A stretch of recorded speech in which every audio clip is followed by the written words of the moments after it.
So it's our last talk of the day, but the conference is not over today. So after this talk, it will be a 1 hour break. So just grab something to eat, to drink, and then we await for all of you at Beer Palace just down the street, and you'll get their free beer tokens, and yeah, we'll continue partying there.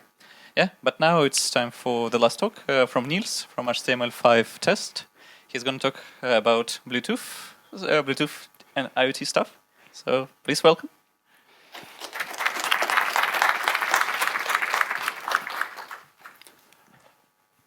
So this is a bit higher than usual. Usually it's about 60. It's going up. It's still going up. It's fine. It's fine. This is normal. This is normal. The reason this is not because I'm nervous before the talk, but I'm doing hardware demos, and things tend to go wrong with hardware demos. So I'm not nervous. I'm terrified. Yeah, I brought some stuff with me, and just an hour ago in the speaker room, something broke. So yeah, this is fine. This is fine. It can go, well, it can go much higher. I had a failure with the demos in London just last year, and there it was a little bit higher. But it's all fine. So this is my live heartbeat. Just to prove that this is my live heartbeat, I'm wearing a Bluetooth heart rate monitor. I'm just going to take it off. And oh. It's all good, all good. Yeah. So this is connecting to the Bluetooth heart rate monitor straight from the browser.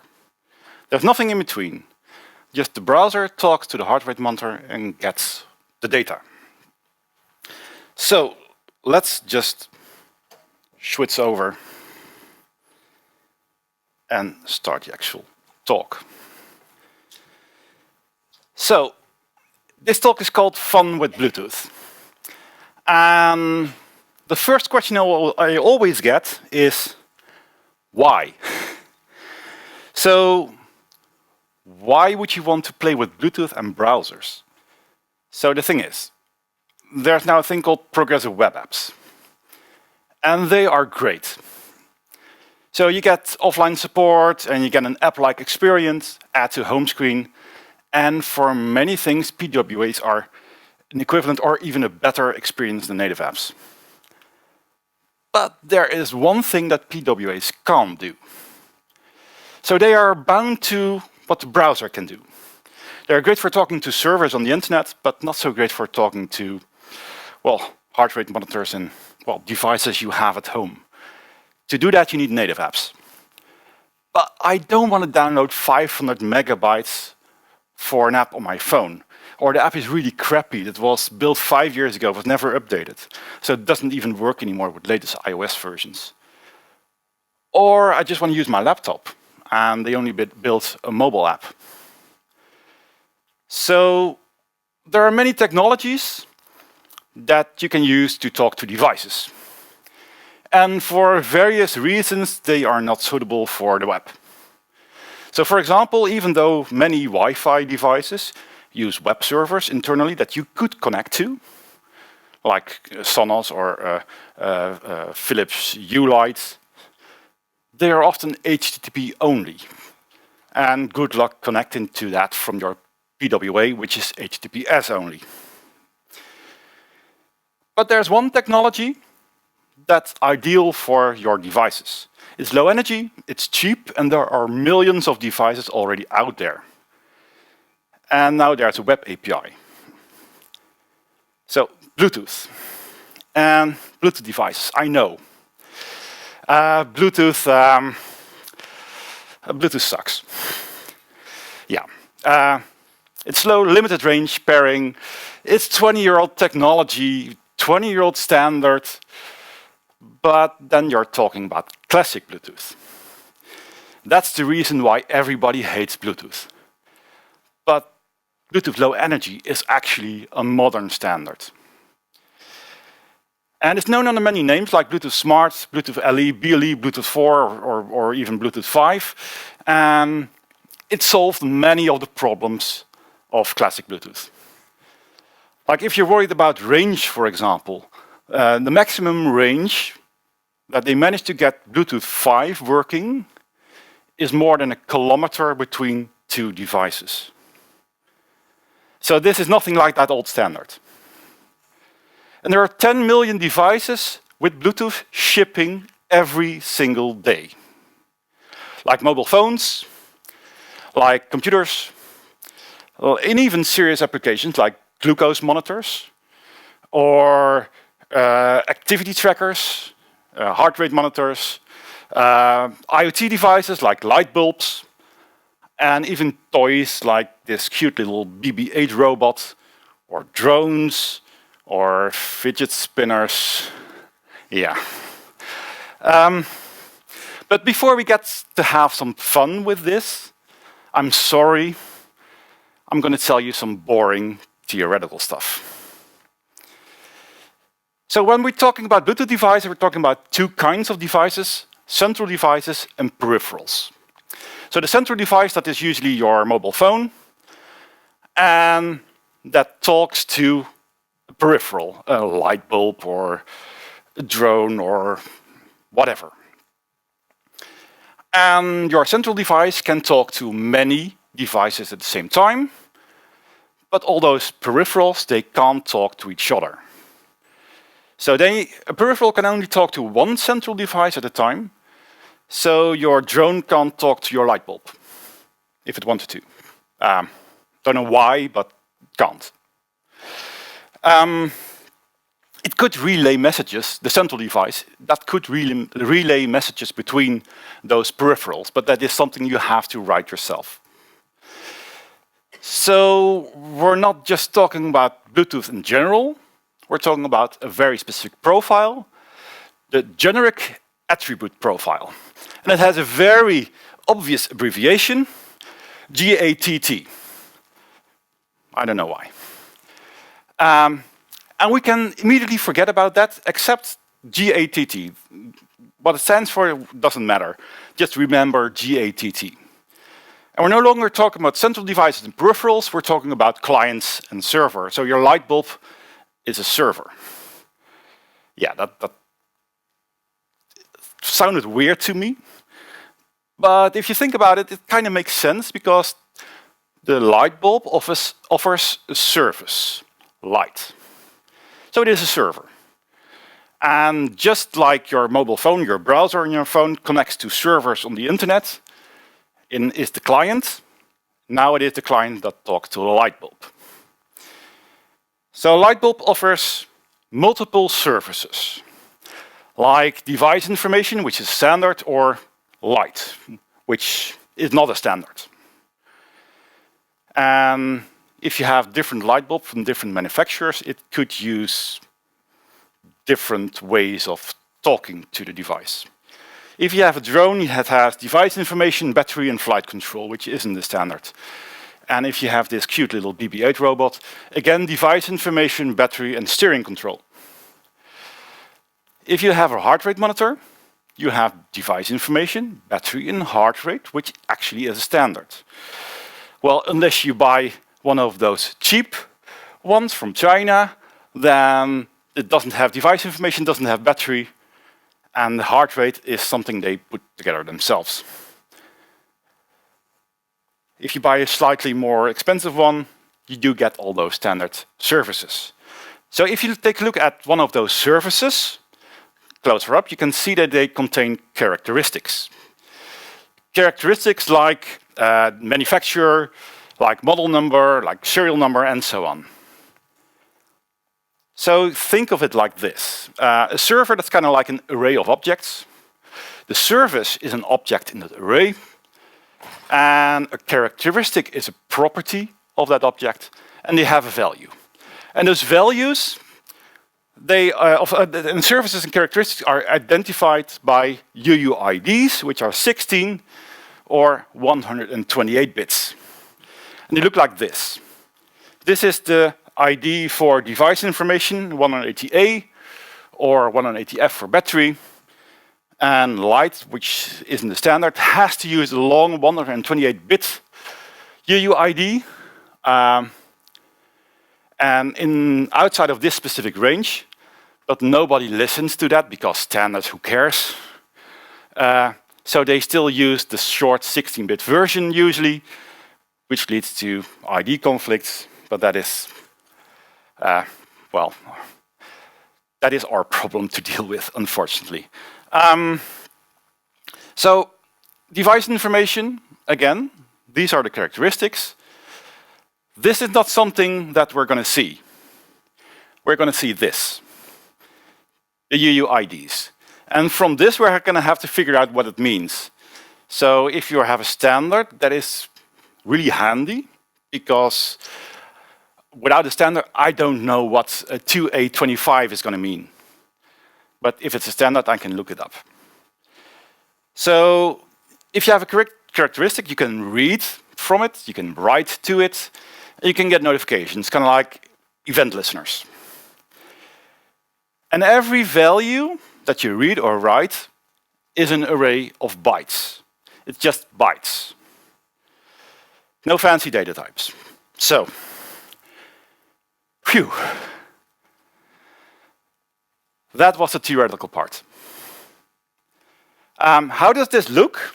Well, I have an app on my phone. I can connect to Bluetooth devices, and I could connect to a light bulb, for example. I can see what kind of services there are. There are a whole bunch of them. Battery, device information, there's all kinds of information in there. Battery service, I can see it says 90% battery level.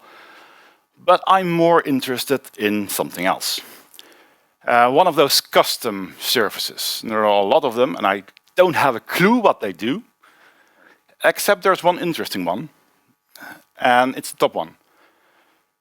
So these are 4 bytes. And what happens if I write a different value to it? For example, 00FF0000. Then the light bulb turns red. So if I write a different value, like 0000FF00, it turns green. So let's try another one. 000000FF. It turns blue. Yeah. So this is RGB. And by changing these values, we can basically create every single color we want. But what if we change the first byte, so FF00 and so on? It turns white. So there are 4 LEDs in this light bulb, and we can change the intensity of each of those LEDs. So this has been boring facts about Bluetooth. Now, finally, fun with Bluetooth. But first, I said there was an API for this in browsers. Let's go over that quickly. So we need to connect to a device from the browser. To do that, we need to call a function like navigator.bluetooth.requestDevice. And we can specify some parameters, like which device do we want to connect to. And we have to specify which services we're going to use. And once we do this, we execute this function, and then we get a dialog box. And in the dialog box, all the lights, or all the devices that fit that parameters that I just specified are listed. And then the user has to manually select a device from that list. This is not something that you want to open up because of security reasons. You don't want a browser just to start sniffing all the devices in your house. That would be pretty bad.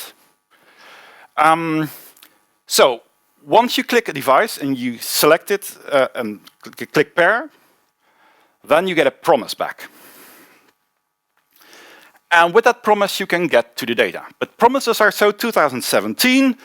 So I'm going to use async await. That is much prettier. So I can await the promise, and then I get a device. Using that device, I can connect to the GATT server, and then I get a server. Then I can get the primary service, and I have to specify the UUID, and I get a service. And I can call get characteristic with the UUID, and I get the characteristic. It's a little bit more verbose than accessing a property of an array, but it's basically the same thing. Now, once we have that characteristics, I can write data to it. And I do that by calling write value on a characteristic with an array of bytes. And I can specify an RGB value. So I can read data too. And I do that by calling read value in a characteristic. And I get an array of bytes, and I can pull out the individual bytes. And finally, I can get notified of changes, which isn't really useful for a light bulb, but for the heart rate monitor I was wearing, that is really the only way to do it. So you can call add event listener on the characteristic with characteristic value changed, and you get a callback with an event, and that event contains a target with a value. And once again, you can pull out those bytes. But you have to actually start notifications on the characteristic first, because bandwidth on a Bluetooth network is limited. So you don't want to have all those packets flooding the network unless you actually are listening. So what you need to know to work with this is the WebBluetooth API. That's obvious. And what I just explained is pretty much 90% of the API. And all of the demos I'm going to show you today is all using what I've just shown you. And promises, or even better, async await, and typed arrays. Now, I did get some weird things during all the demos I created. So I mentioned that light, for example, isn't the standard. So if you want to change the light of a light bulb, well, this is the most sane one I found. This is the example I showed you before. It's just 4 bytes. But some of them are, well, a little bit different. These are 10 bytes. Basically 5 values, RGB plus 2 other ones. And there are switches. The first 0, 1, that is a switch to turn on that LED. And then a value. But it's a really unconventional way to write RGB because it's GBR. But apparently that made sense to somebody. And why would you add switches? Because if you set that intensity to 0, it's already turned off. But anyway. There's also this one. And every byte has to be exactly like this. If you change one of those bytes, it's not going to work. And there has to be a random number in there, because no 2 messages can have the same number in that position. I don't know why. And you have to calculate the checksum. But this is not that bad. Not that bad. I have this with me. It's basically, it's an LED matrix. So this is basically 8 by 8 is 64 light bulbs. And I can change the color of each of these light bulbs by giving a position and an RGB value. This is nice. I also have another one I didn't bring with me. And it kind of works the same. Except for it's not. It's really not. So this is to change one of those 64 LEDs. So this is really weird. I'm not going to figure it out unless it's documented. And unfortunately, it wasn't documented. So how do you deal with this? So you could use Bluetooth network sniffer just launch the original app that came with the device and intercept all the packets and just see what the original app does. And that kind of works. Well, I have to say that sounds really bad if you can just sniff the network and intercept those packets. That means there's no security. And that's true. And it is bad. And that's what the Bluetooth Association also thought was bad. So they fixed that, and it no longer works. It only works for older devices. For newer devices, you still can do the same thing, but you actually have to use an Android phone and enable logging for the Bluetooth packets. And you can transfer that to your computer, and then you can use ADB, for example, or Wireshark, for example, to actually look what's going on. And still, even though that is very helpful to figuring out how devices work, you're still going to run into problems now and again. That is, there is a solution for that. And please don't tell anyone, because you can actually decompile APKs and look at the source code of the original app and get, well, inspired by that. Let's call it inspired. Yeah. So it takes a bit of work to make this work. But if it works, it's really, really, really cool. And I'm going to show you, because now it's time for the fun part. So I have to be honest. This is experimental technology. So this may not work. And Bluetooth uses the same frequency as Wi-Fi, so there is interference if there's a lot of users with Wi-Fi devices. So let's just try this. Take a deep breath. And let's just get on with it.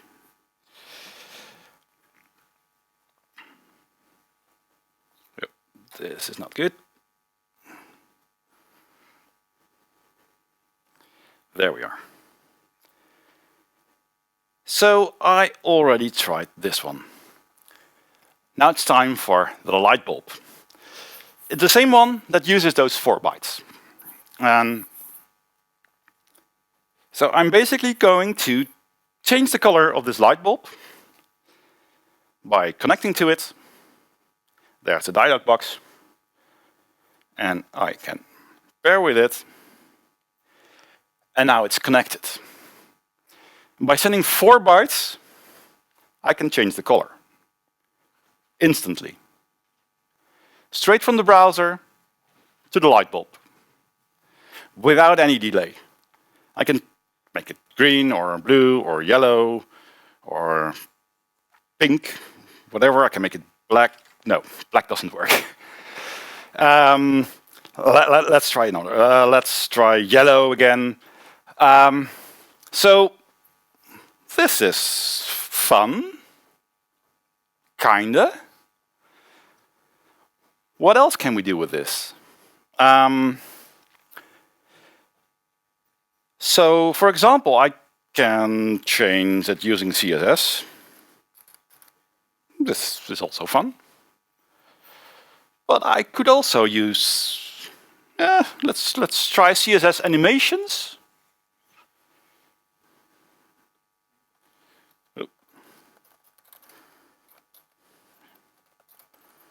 Oh.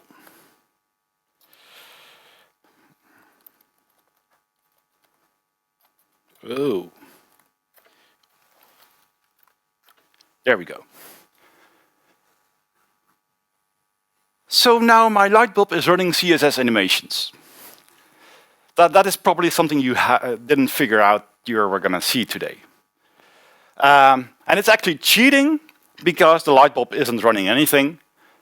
The browser is running the CSS animation, and it just pulls out those colors and sends it to the light bulb. But it's still pretty cool. So let's try something else. So I'll quickly demonstrate this one. It's a dotty. You can just buy it in the store and you can draw on it.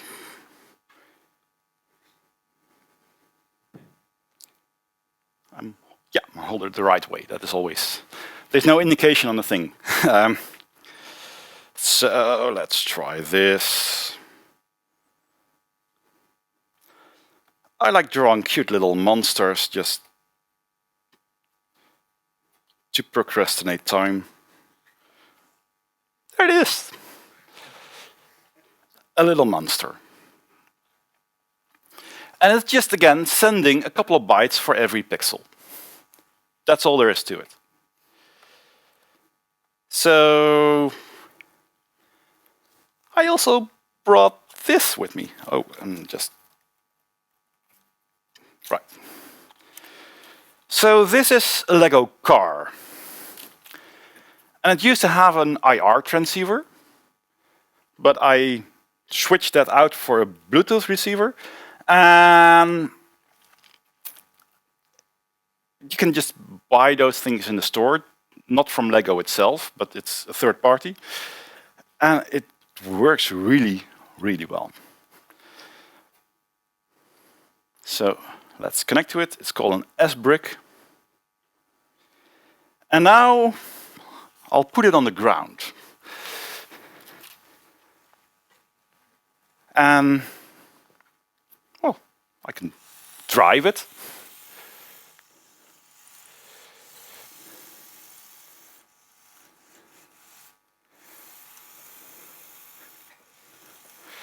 Just put a balloon somewhere else.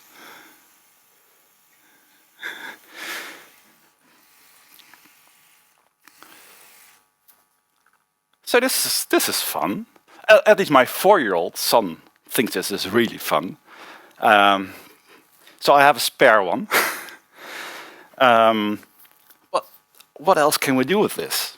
So we had CSS animations on the light bulb.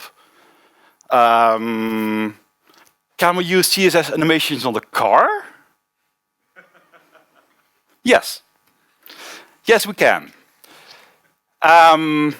So I've used CSS variables to specify directions, and I created a keyframe or keyframes for an animation called track. And it has instructions like left, right, reverse, forward. And I can enable that just by removing this dash. And that should start driving by itself. So I've created a self-driving car with Bluetooth and JavaScript. This is... Yeah. It's going to go on and on and on and on. And please stay here. Before it... Yeah. So...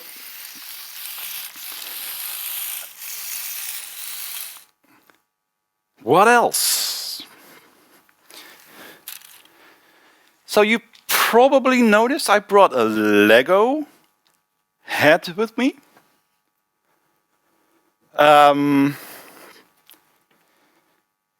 So I could connect to that. And then I have to calibrate it. Takes a second.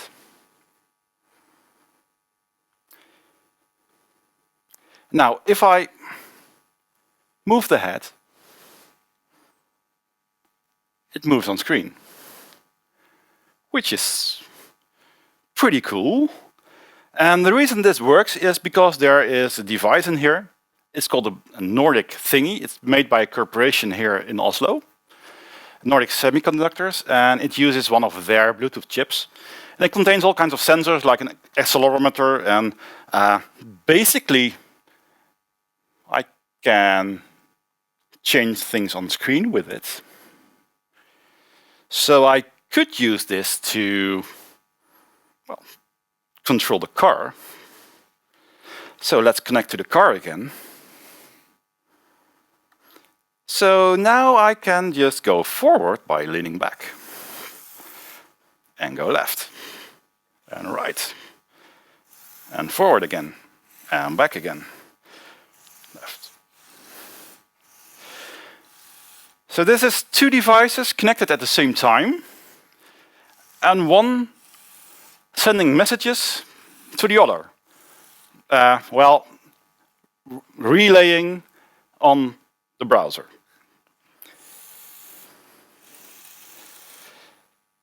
So,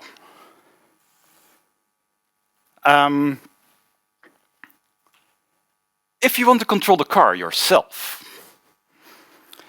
you can. If you have a modern Android phone, for example, with Chrome, or a Samsung phone with Samsung Internet, if you go to this URL,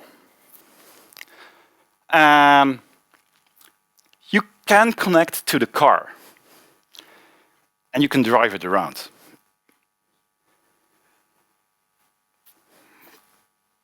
So, in the meantime,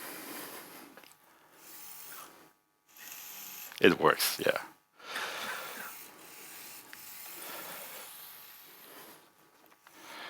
I'll connect to this.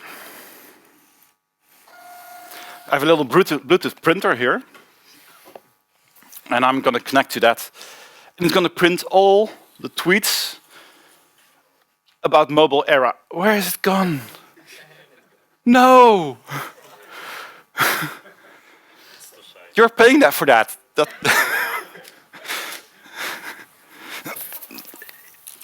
Oh, this.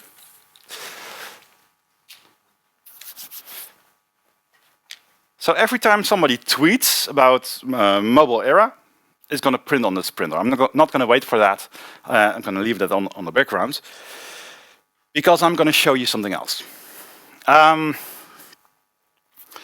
So I mentioned the Nordic thingy.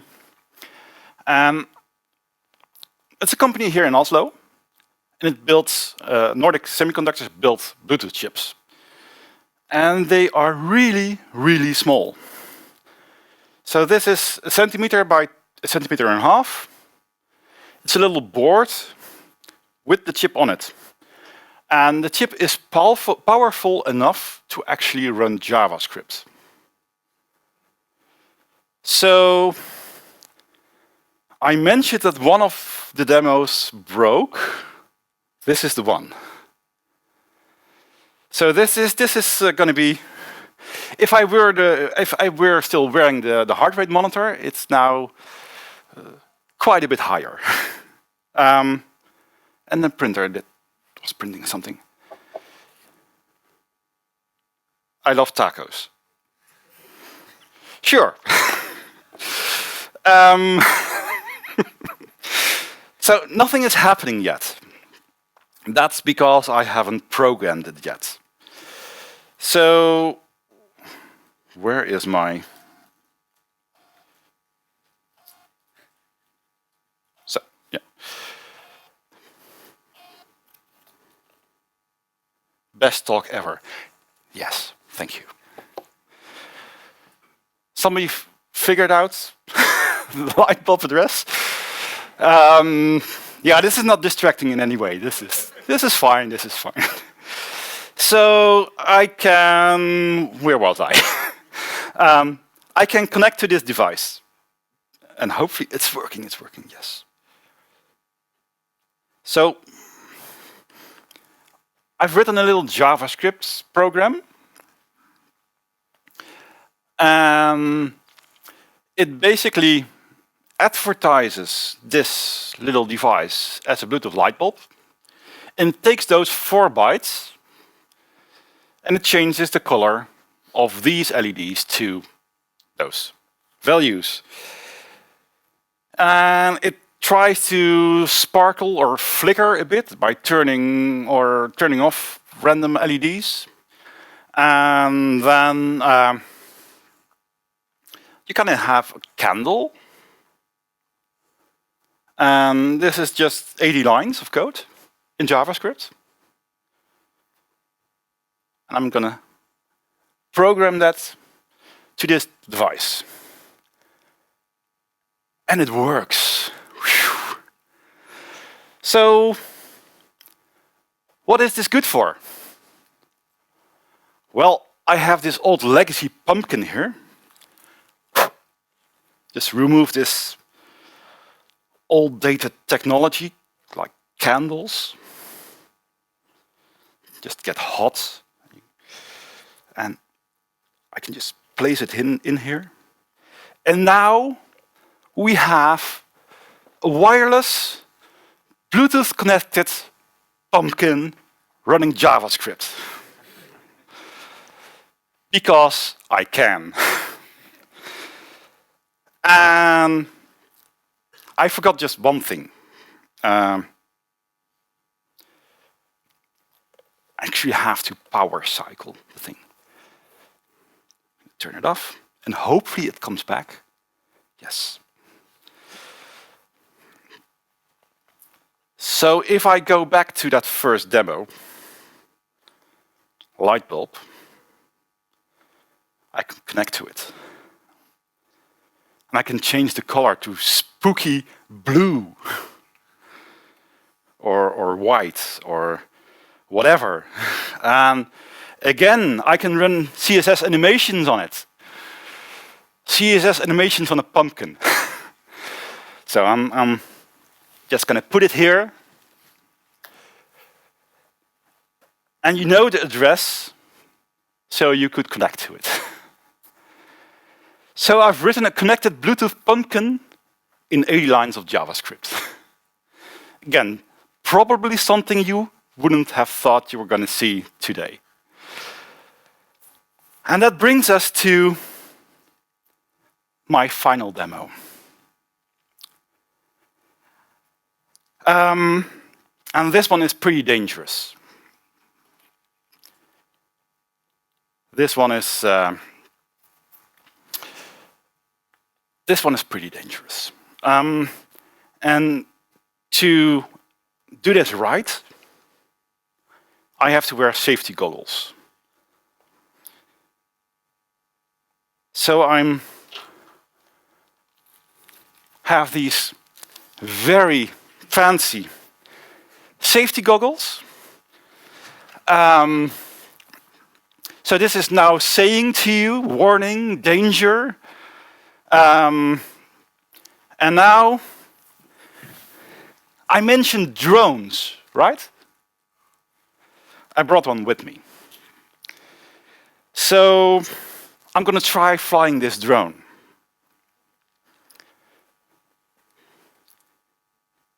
This is actually pretty hard to see. So it's still booting. It takes a few seconds. So there's a Lego minifigure on top. There's a common theme. I like Lego. So while testing this drone, I killed a couple of plants. And my wife wasn't that happy about it. So this is my second drone. And I also almost decapitated that little Lego figure on top of it. But yeah, I can't see anything. I'll just put it off.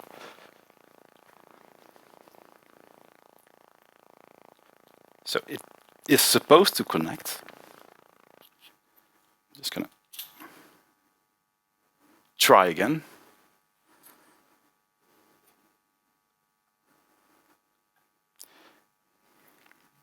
So this is always the hard part of the demonstration, because things tend to go wrong with this.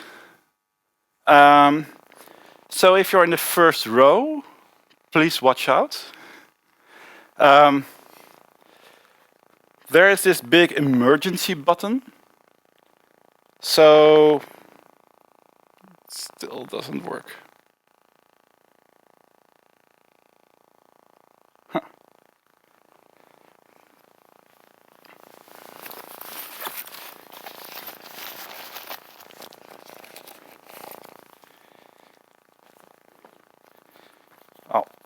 try a different battery.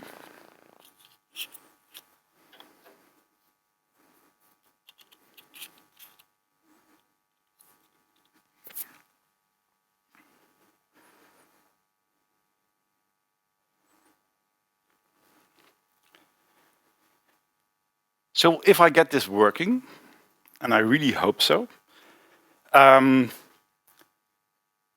there's this big emergency button. It's there for a reason. So if I start flying this and I can't control it, and it's going over the audience, I'm going to push that big emergency button, and it will then crash land on top of you. But at least the motors won't be spinning, so that's a good thing.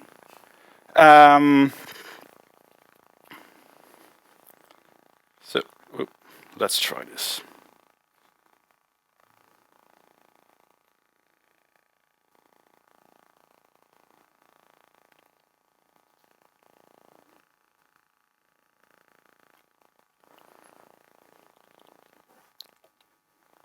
Ooh, it's green. It's green. Something happened. Not sure what, but something happened.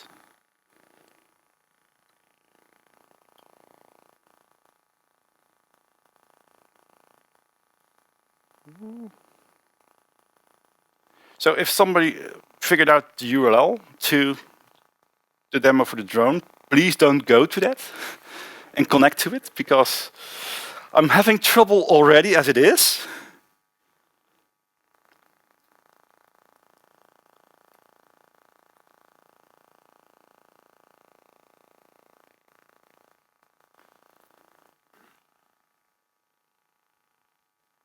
And it's not going to work, I think.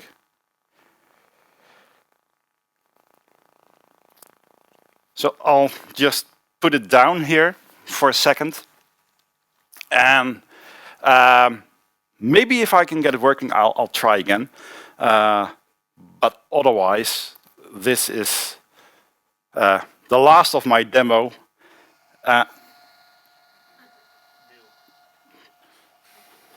What is going on here?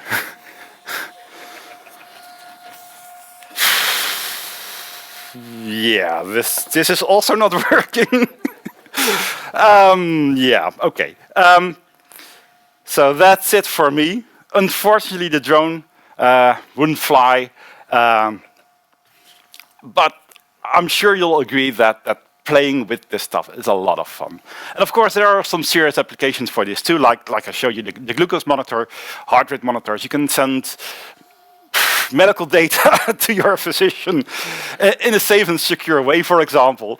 And there is just a lot of things you can do with this. So thank you for coming to this talk. And if you have any questions, just we have some time for questions, I think. Yeah, so, shoot.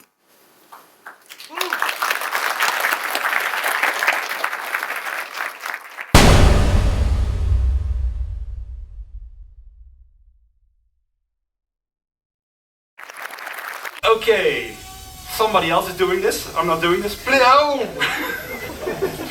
Backwards, backwards. Right. Oh, this is dangerous. What is backwards? Backwards, that is.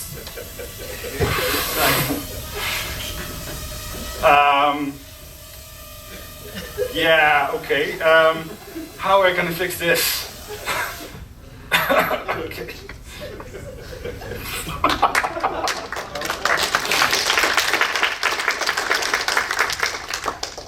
Oh, this is.